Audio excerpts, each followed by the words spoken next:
Okay, guys, pleasure to be here at Vintage Wines and Spirits in Lake Balboa in Greater Los Angeles. So it's fantastic to be here representing Bladnoch single malt Scotch whisky. We've got some great drams to try today. We're going to run through some of our range. This is a part of our core range, our twin cask collection, and some of the aged whiskies in our portfolio. We'll try a little bit of blended whisky as well, just to get the palate going. But I'll talk a little bit about the distillery. So for those that know the regions of Scotland, we're the most southerly of the lowland distilleries. So we're right down in the southwest of Scotland in Dumfries and Galloway. We like to think of ourselves as a bold Galloway spirit. Now that region is Robert Burns' territory, and for those that hand up there.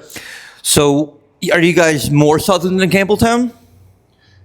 Yes, yeah. So we are, consider us as the most southerly of all the distilleries. If you look at the map of Scotland, you've got Campbelltown out on that west coast peninsula, but in the kind of, well, I mean, it's part of the mainland, but it feels like it isn't. But you've got to drive all the way around past Tarbert to get there down the peninsula. But if you look at the geography of Scotland, you've got this big sort of bit that hangs off the back, which is down to almost Ireland actually, so not far from Bladnoch. A few miles if you drive along the coast and look out to sea, you're looking at Ireland across the water. So we are the most southerly of all the lowland distilleries. I guess the thing with the lowland region, I always think, is it's so vast in terms of its geography. You think of somewhere like Speyside. I mean, you can drive through Speyside, and every couple of miles you'll see a sign for a distillery. So you can do a proper tour of Speyside whiskies, and probably take in 3 or 4 distilleries in a day quite easily. You couldn't do that in the lowlands. It's such a vast region.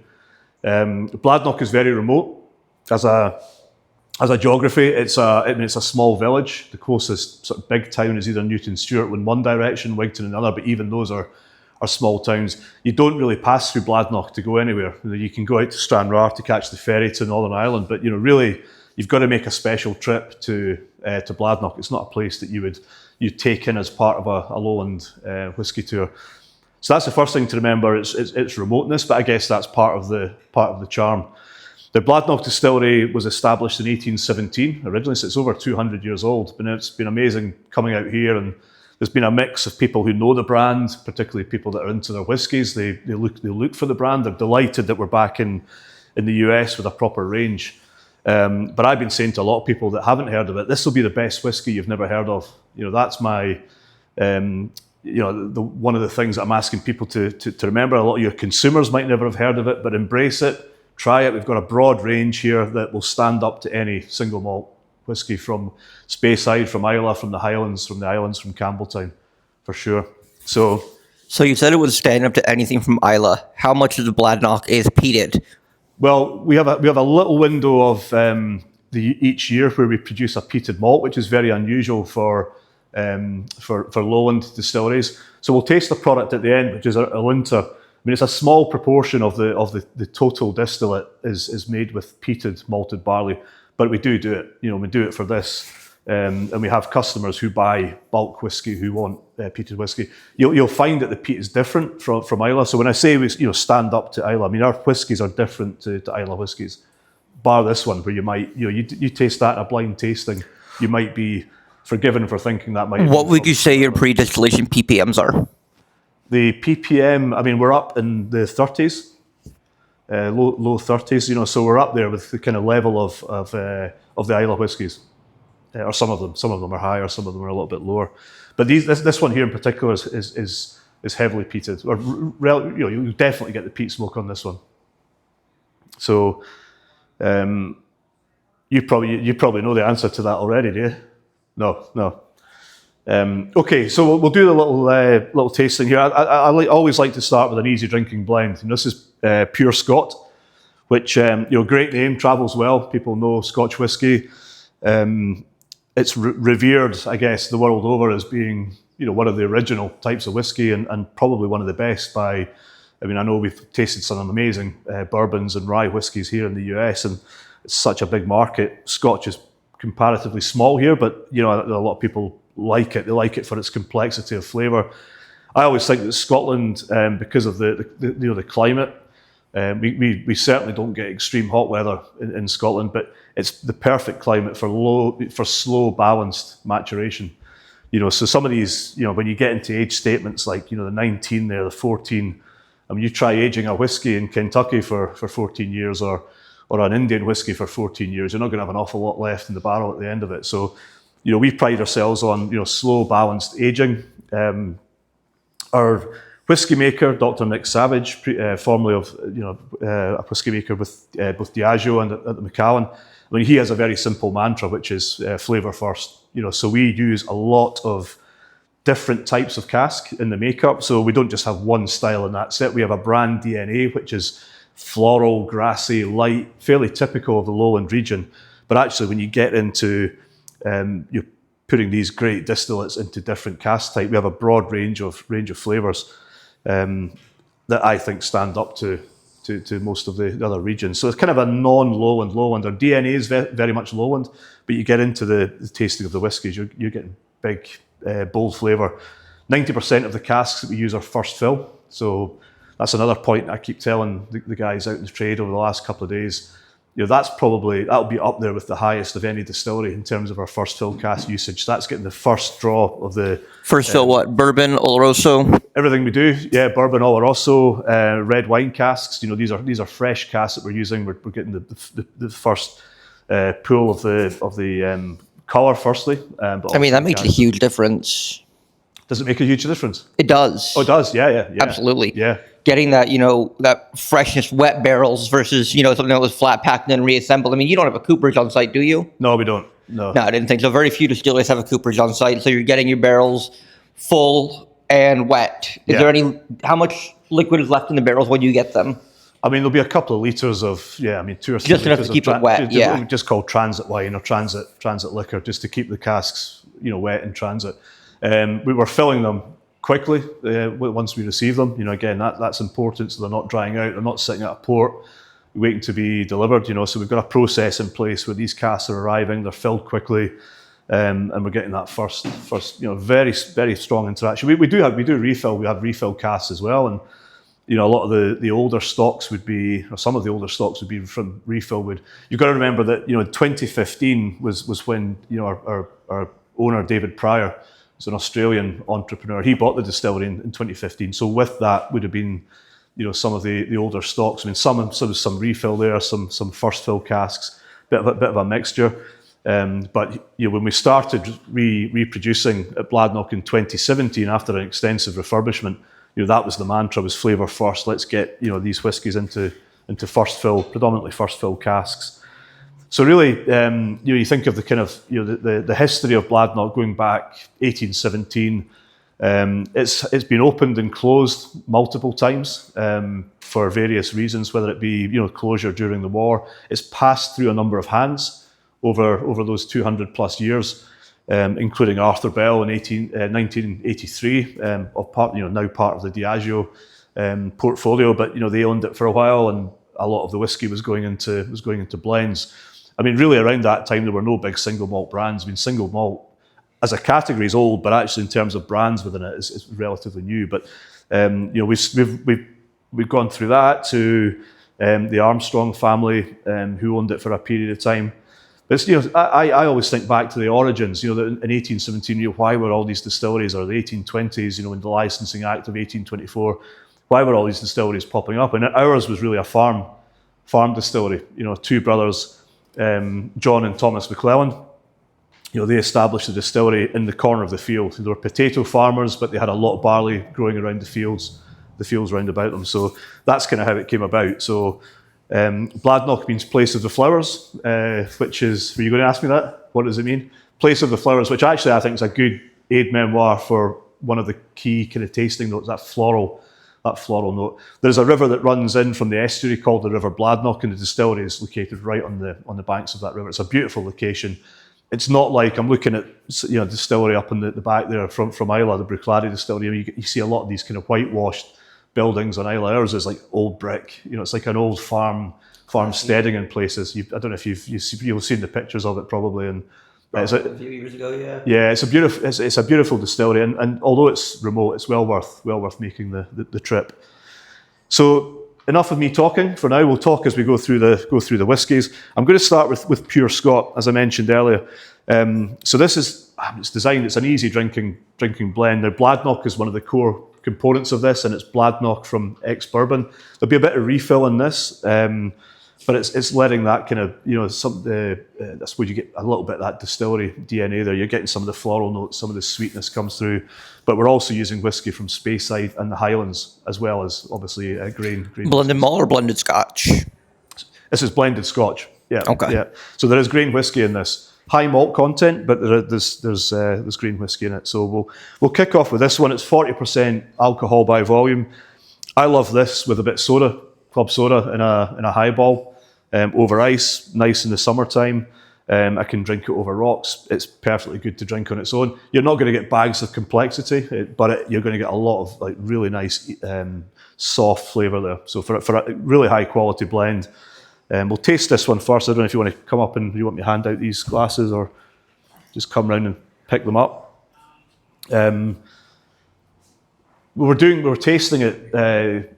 We've been tasting this as a kind of introduction over the last couple of days, and I think the general consensus. We've actually picked up a few new stockists of this just purely through tasting, and the name, and actually the packaging as well. Good, heavy, robust glass there with the very much, and I think this travels well as an export brand. You've got the hills and mountains there, and the lochs, as we say, the lakes in Scotland. So it's quintessentially Scottish. You taste that, you think it's a Scotch whisky, but it's easy drinking. So yeah, I hope you enjoy it. And I tend not to go through, these are the tasting notes you'll get. I always think with these things you're better off just letting people tell you what they get. I know what I get when I drink it, but for me it's an unfussy, easy drinking, blended Scotch whisky that just lends itself well to cocktails, to drinking neat on a warm day. It's soft, malty, light florality, heavy chocolatiness, and a little bit of almost a smokiness. It's not a peatiness, but there's like a soft smokiness to it. Yeah, there's that. I mean, I love when you get that bit of almost like char. It's like an oak smoke rather than being sort of medicinal peat, which it isn't. It's like maybe a little bit cigar box, that kind of. Very like winey and sherry forward. Yeah, you get a bit of that. Actually, I'll pour myself one. It's always easier to do it with the whiskey in front of you. It is almost lunchtime now, isn't it?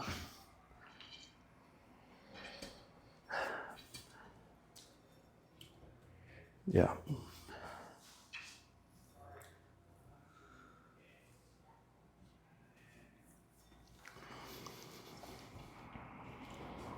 Yeah. Just easy drinking, soft, smooth. Someone serves me that in a bar, I'm a happy man. I just want something, nice and easy to drink, easy going.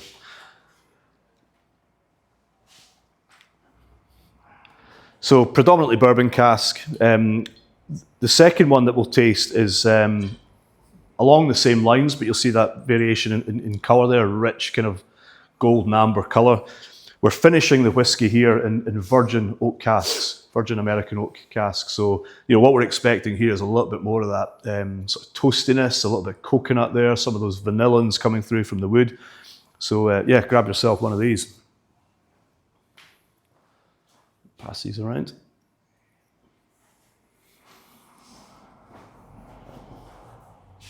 Do you want to pop these on the edge?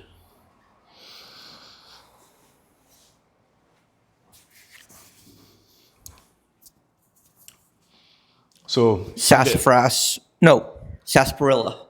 Sarsaparilla. Like that. Yeah, sarsaparilla, like root beer, and then butterscotch. Yeah. Have you ever had a See's Candies butterscotch lollipop? No, but I can imagine what it's. Yeah, we've probably got something similar in the UK or in Scotland. Certainly that butterscotch. I mean, I get that. There's a lovely kind of spice over the top of that. It's the first thing that I got there, and then that sort of buttery, creamy. There's some ginger in there as well that I'm getting. I like that a lot.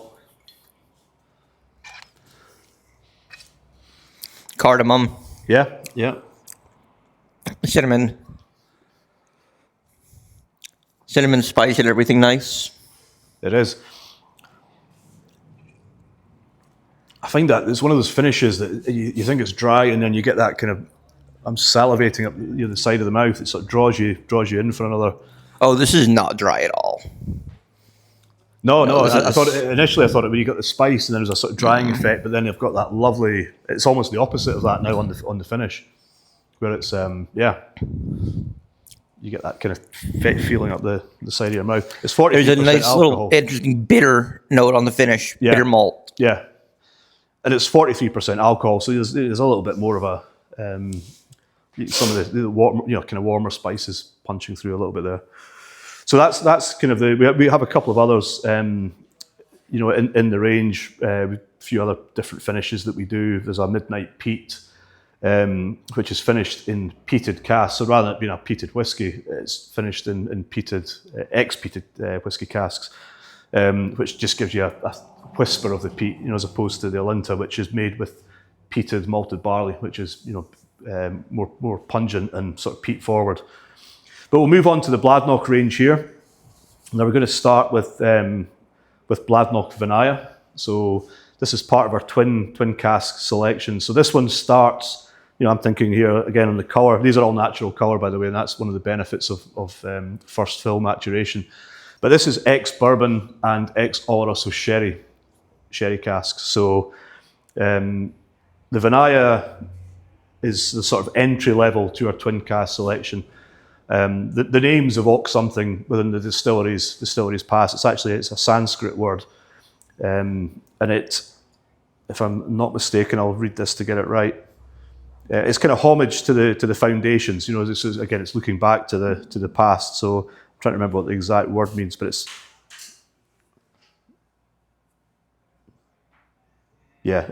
to do with it's a sort of it's looking back at the future generations that made the distillery what it is today. I think it's a great introduction to the lowland region. I think because it's not influenced by overly active casks for an extended period of time. I think you're getting those the distillery sort of distill it forward, but then you've got some of the lovely characters of the cask influence coming through into the glass as well. So grab one of these. Pass those around.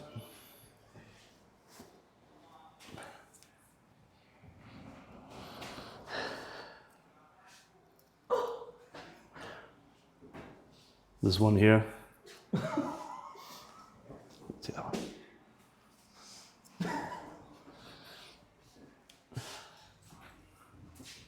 Okay, Bladnoch Vinaya. This one 46.7% ABV. Non-chill filtered, natural colour. As I said, ex-bourbon casks, mostly first fill, and Oloroso sherry cask. So, bringing those two elements together. But I do think you get a kind of really nice a typically lowland whiskey, but with a bit of real body. There's an oiliness to the texture, that lovely mouthfeel that I'm looking for.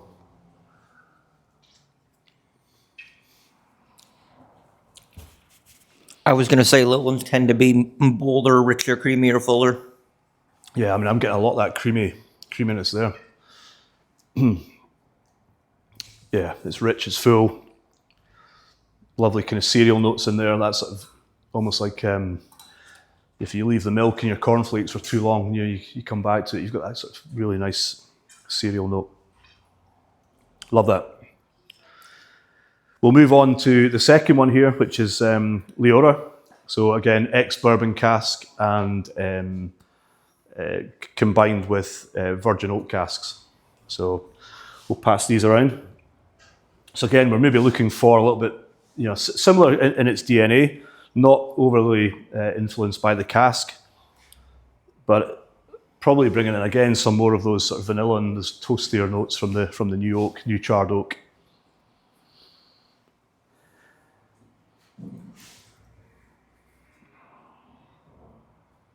Back with that butterscotch. Yeah. We've got a soft butter-based. I suppose it's not a cake really. It's like a sweet called fudge. You get that lovely kind of fudgy. You guys do fudge, do you? Yeah. It's tablet I'm thinking of. We have another thing which is a little bit harder called tablet, which is very much a Scottish thing. But you definitely get some of those like butterscotchy, creamy notes in Leora. Really like that.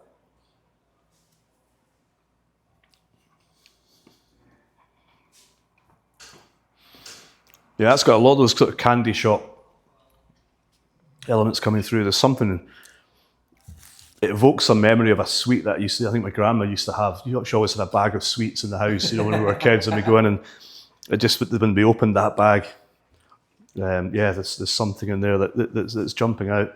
It might be weird, again, like things like Parma violets and all these lovely lemon sherbets, but there's definitely a sweetie box character in the glass there. Samsara, so the next one in the set, again, we're still in the twin cask selection, so looking at 2 different cask types. So before we jump into Samsara, we had Vinaya and Leona? Leora. What do those names mean? Well, they're all kind of different, and they mean, this is where you might have to edit this actually, because I always forget, and I don't want to read the. I think Leora is a Hebrew word, and it actually means, if I'm not mistaken,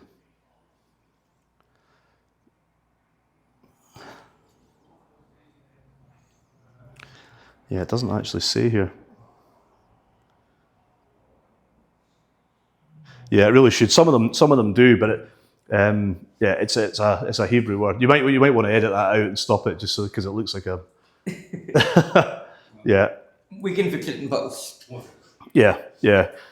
But it's. I mean, do you know, it's one that we've got a bit of stock of it here in the US. I mean, I think you would make a strong case for that being a kosher whiskey. I think there's an opportunity here. Is it virgin oak? Yeah. And ex-bourbon. Theoretically speaking, that would be kosher as long as it didn't touch any kind of wine. Yeah. But they were discussing cash root at an event recently, and it's such a pain in the ass. Different strictnesses, different, sects of Judaism have different laws for cash root. Yeah, I know. It's a process, isn't it? Here in the States, the CRC can't even agree on it necessarily. Yeah. Some think that some say you can have wine casks. Others say you can't have wine casks. Yeah. I know. We do have kosher certification for certain products within our range, and we do sell the likes of Pure Scots, very popular in Israel. So we've got a kosher certification for this, and it's an annual thing. It gets updated. If that's something that helps, in the market here, I know there's a large Jewish community in California, as there is in many other states. It's something maybe we should make more noise about. What can I say? We're everywhere. Yeah, and I think that's it's to be celebrated, and if it makes a difference and gives us a bit of an advantage over sherry cask aged whiskey, then let's make more noise about it, for sure. So Samsara is the next one up. So Samsara is rebirth. We're celebrating kind of rebirth, the rebirth of the distillery in 2015 with David Pryor taking over. 2017, bringing the new spirit off the stills. So with Samsara, again, it's the twin cask collection where we've got the ex-bourbon and ex-Californian red wine casks. So, I mean, even on the colour there, it's got a lovely kind of copper amber hue from the red wine. I think on this one here, you'll probably, there's maybe a little bit more spice, there's some really kind of warm red fruit, some quite exotic spice that comes through in the glass. So if you want to pass these around. Over there.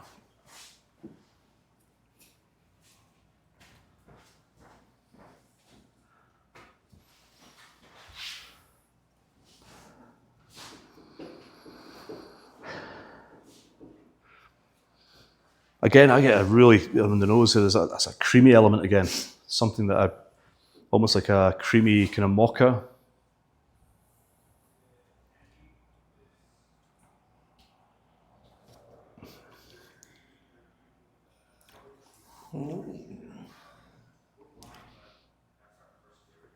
On the palate, it's warming, there's that spice, but the creaminess, I think just and the oiliness, I think just really sets this whiskey apart. I mean, this is one I enjoy drinking this any time of the year.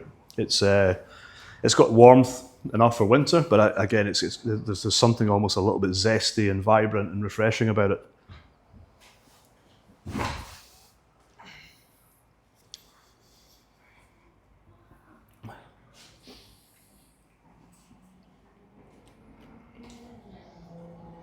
Like that one? Yeah. Good.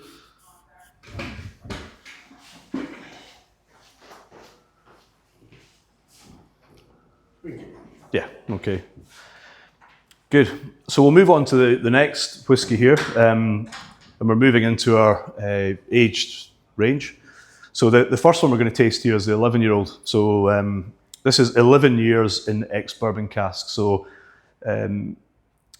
and most of which are first fill. So I always think this is a great representation of the distillery style. So if I'm doing a tasting, I always try to include this or the 13-year-old, which is a similar style, because I think they reflect well on the classic distillery DNA, and a lot of people like that, distill it forward. The casks are playing their role, but again, not overly aggressive, not overpowering the whiskey. We've got to.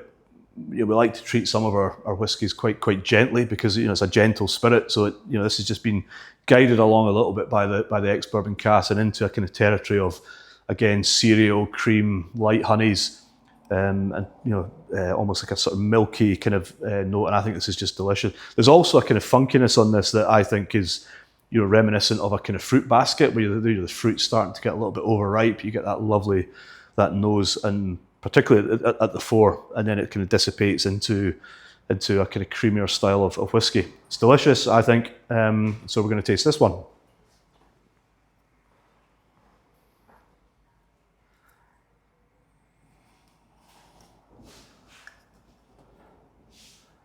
There we go.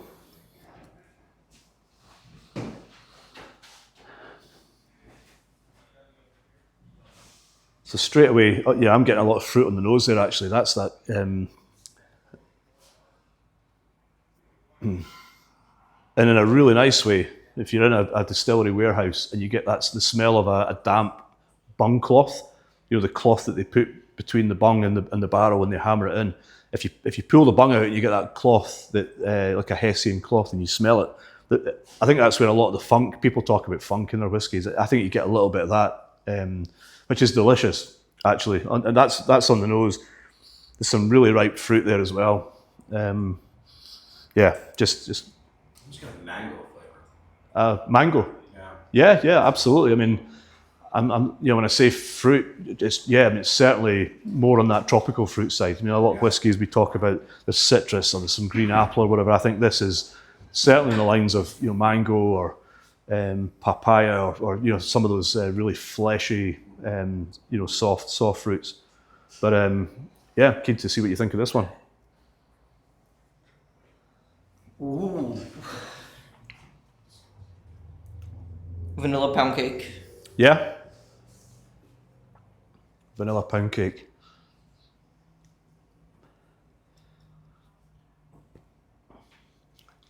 Where does that get its name from? Is that the weight of the cake?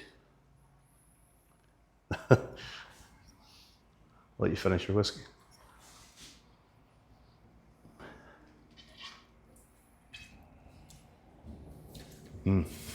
I haven't the fucking foggiest. Right, no, neither do I. If it's an American thing, it must be the weight, because you guys we have pounds, you have your dollars over here, of course. But no, I think you're right. I mean, that vanilla cake, it's got that cakey touch of spice, that funky kind of, you mentioned mango fruit there. That's a whiskey that's got a lot going on, but there's a lot of complexity. But again, it's got a freshness to it. My tongue's dancing. I've got all these lovely zesty flavors on the palate. Really enjoyed that.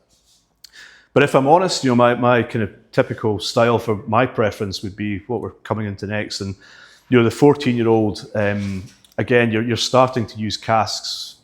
In the case of the 14, it's all Russell sherry casks, which are giving a lot to the whiskey. So we're not trying to kill the whiskey, but by using overly active casks. I think the balance here is right, is just about right certainly for my palate. Yeah, I mean with these casks being given sort of richer colour for a start, but richer aroma and flavour, you start to kind of lose a little bit of the kind of DNA of the still, particularly low ones and some of the lighter kind of Highland whiskies. But this is the type of whiskey that I really enjoy drinking mostly. My preference has always been for sherry cask. Before we dive into the last three, can you go back and tell us about the ABVs on the others that we just touched on? Yeah, I mean, these are all 46.7% ABV, non-chill filtered, and I guess that the reason for it. Someone asked me the question yesterday, and I explained that that's Nick Savage's preferred drinking strength. It's really simple as that. I think it's fairly easy to navigate. We've got them. I mean, Alinta's slightly different. You move up the range. We've got 45.5% on the 19-year-old, but generally speaking, that's a good kind of drinking strength. You can take. Some people prefer to add a touch of water, bring it down a little bit to 40 or below. Some people like their whiskey at a higher strength, even up at cask strength, but it's not to everyone's taste. I mean, these with that strength, you're obviously adding a bit of dilution into the process before bottling, but I think it's a good strength. I haven't felt with any of these that you've needed to add water, but that's just my own preference. So will we try the next one? Yep. I'll let you hand these out again if you don't mind.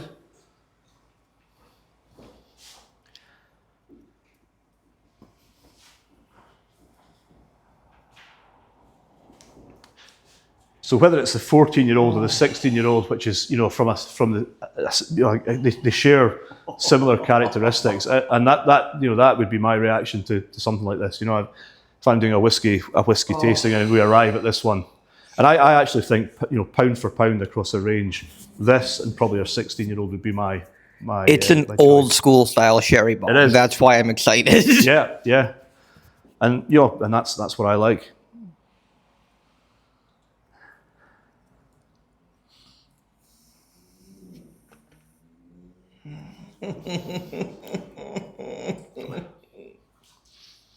That's the sort of noise we like to hear when we're doing tastings. Yeah. What's not to like about that? You've got, you tell me what you get from it, but I've got this really kind of lush.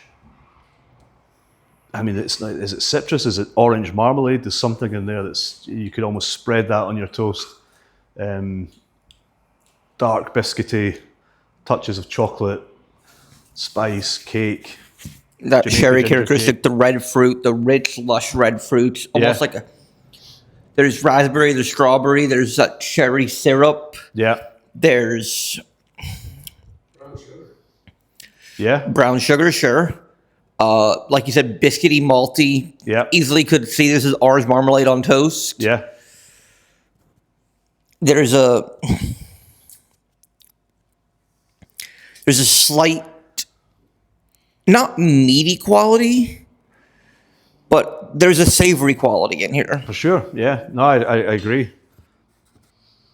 It's got a kind of that kind of umami something in there that's almost something like a little trickle of the roasting juices from the pan that's come out of the oven. It's just a little touch of that with a kind of sweet brown sugar through it. It's just I love it. Yeah, that's really one of my favourites in the range. This and the 16, which are really good and similar.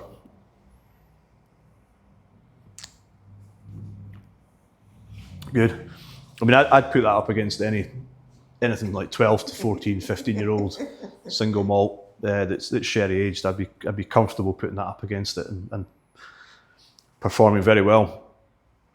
Will we do the Alinta next? Or do you want to will we try the 19? The Alinta's peated, that's the only reason I mentioned it. I would probably jump to the 19, then back to the Alinta. Yeah, let's do that. So this is like the first one. Yes. Yeah. Really?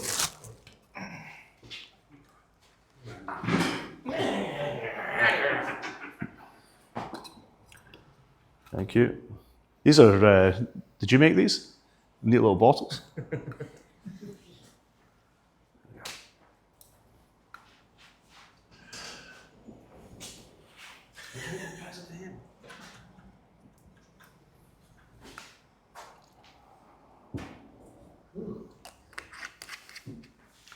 You do another one? You okay? Oh, we need one for Mike, actually. Oh yeah, yeah. There we go. So this is and I think this is a lovely decadent dram. I think the 19-year-old. So, PX sherry, Pedro Jimenez sherry cask.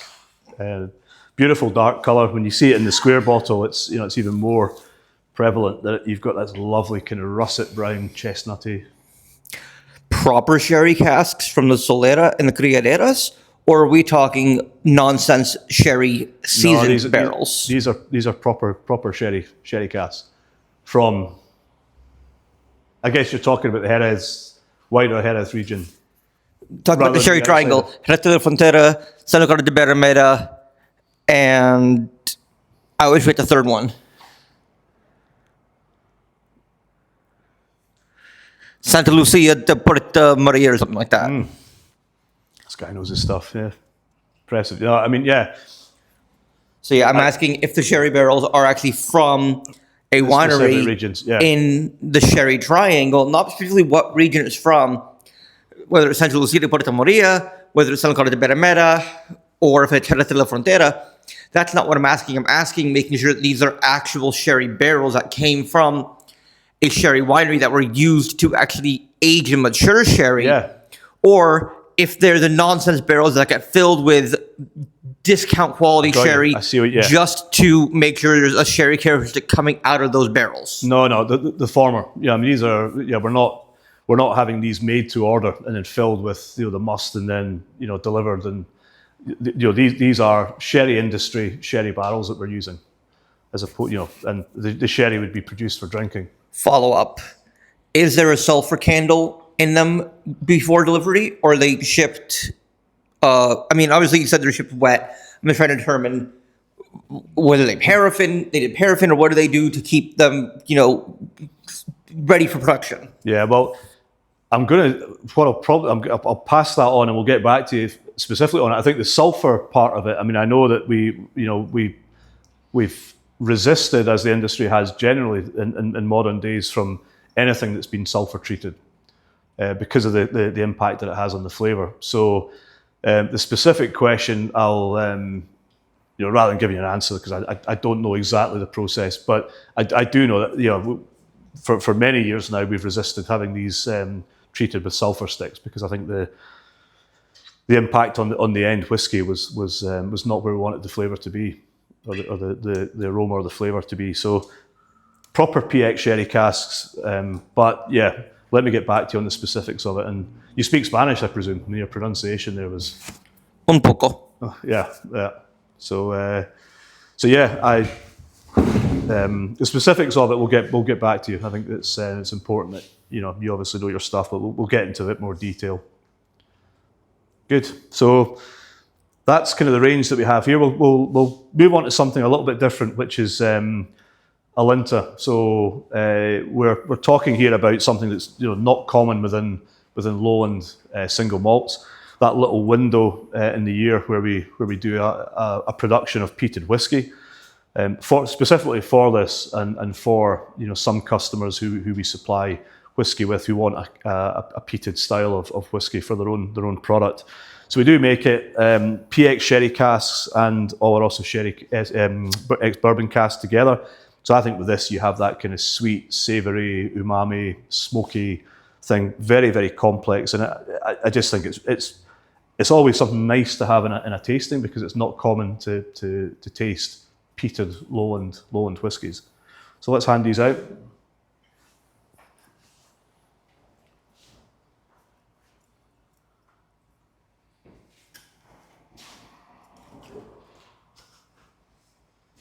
There we go.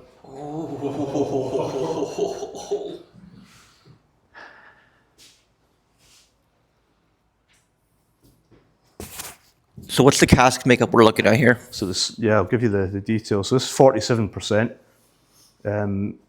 So it's a combination, I mean, PX sherry, as I mentioned, PX sherry and ex-bourbon casks. is the makeup. It looks dark. It's a frosted. It's a slightly coloured glass bottle just to evoke that kind of smokiness. So ex-bourbon PX is the makeup with a peated, relatively heavily peated malt whiskey in there. So I mean, you might put that up in a tasting, and I think you would probably get a lot of references to kind of Islay or some of the more Highland style peated whiskies. I think the peat on this is less medicinal and phenolic and a bit more on sort of barbecue, smoked meat, wood chip style. Question. When you say it's made with a bit of peat, are you referring to it is a peated whiskey that is then married together with unpeated whiskeys? Or are you talking about the actual barley used to make this is a portion of it dried using peat smoke? It's all peated whiskey, so we're not marrying the peat and unpeated. So it's all peated malted barley that's gone into this makeup. So yeah, we do that, as I say, that window, that little kind of short window of the year, every year, where we do make peated spirit. It comes in, and all the barley we're using is peated for that little period of time. What barley varietal? Good question. I think it varies. I'm not sure quite what we're working with at the minute, but yeah, I'll get back to you on that. I don't know. You're getting your barley from who? Baird's? Yeah. We use Baird's, like we use Simpsons. We've got a couple of suppliers that we work with, UK based. So yeah, good consistent supply.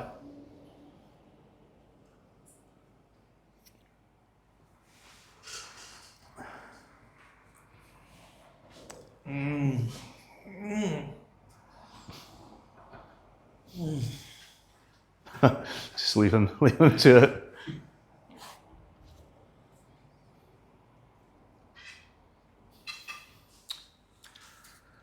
Good. So now we're through to the whiskeys.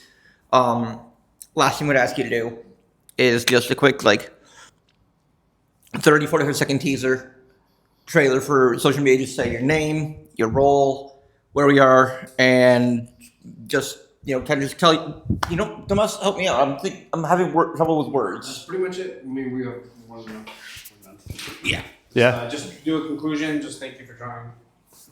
Okay. Right. So thanks again, everyone. My name is Keith Bonington from Bladnoch Distillery. I've really enjoyed talking to you here at Vintage Wines and Spirits, Lake Balboa in Greater Los Angeles. It's been great fun. I've enjoyed my 3 days in Los Angeles, off to San Francisco. Hope you enjoyed the drams. Hope you enjoyed talking about them, learning about them. Seek them out wherever you are. Great range, great distillery. So take care. Slanjava.